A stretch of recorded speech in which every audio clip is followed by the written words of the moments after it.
Hello, welcome to Sumo Biology online classes. So we are discussing NEET 2023 question paper. One of the question from your question paper says statement number 1 given are two statement, दो statement दिए. Statement number 1 says Gauss competitive exclusion in principal state.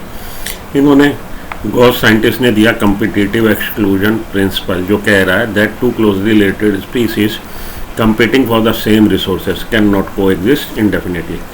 कि ऐसी दो species जो closely related हैं और एक habitat में रह रही हैं और सेम खाना, सेम भोजन, सेम नीश, वो सब चीज़ें उनकी सेम है, आपस में कम्पिटिट कर रही हैं, उनके बीच में मुकाबला है रहने को लेके, खाने को लेके, पीने को लेके, जो भी रिसोर्सेज है, natural resources, same resources use कर रही हैं, क्लोजली रिलेटेड है और उनके बीच में कंपटीशन चल रहा for the utilization of resources.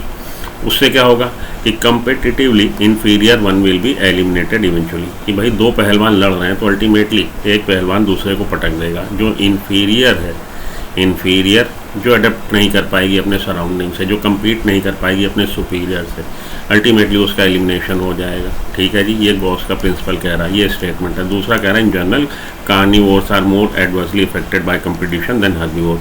मांसाहारी जो हैं उनमें ज़्यादा बुरा प्रभाव आता है अगर कंपटीशन हो रहा. तो देखिए पहला स्टेटमेंट ठीक है, दूसरा स्टेटमेंट गड़बड़ है. कहाँ पे आपकी बुक एनसीईआरटी में साफ साफ मेंशन है.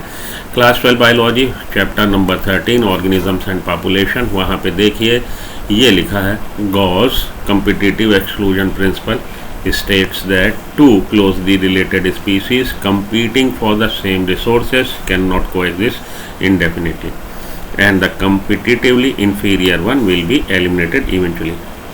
ठीक है जी, ये तो गॉस का प्रिंसिपल है. हालांकि बाद में देखा गया दिस में be true if resources are limiting, की रिसोर्सेज लिमिटिंग होंगे, ये ट्रू हो सकता है, लेकिन बट नॉट अदरवाइज. अगर रिसोर्सेज लिमिटिंग नहीं है तो नहीं है. फिर दूसरा आगे ये भी बताया गया है भाई वो क्या करेंगे, रिसोर्स पार्टीशनिंग आगे दिया है कि रिसोर्स पार्टीशनिंग भी कर सकते हैं. लेकिन गॉस का जो प्रिंसिपल था उन्होंने गॉस कम्पिटिटिव एक्सक्लूजन प्रिंसिपल यही कहता है और यही आपका स्टेटमेंट पहला.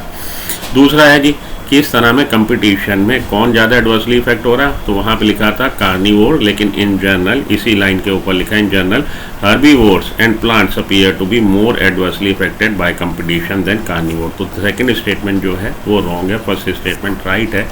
आपकी एनसीईआरटी में ऑर्गेनिज्म एंड पॉपुलेशन चैप्टर में पेज नंबर 234 पे ये क्लियरली मैंशन है. तो आंसर क्या हो जाएगा हमारा, चलिए चलें और आंसर देख लें कि आंसर हमारा क्या हो गया.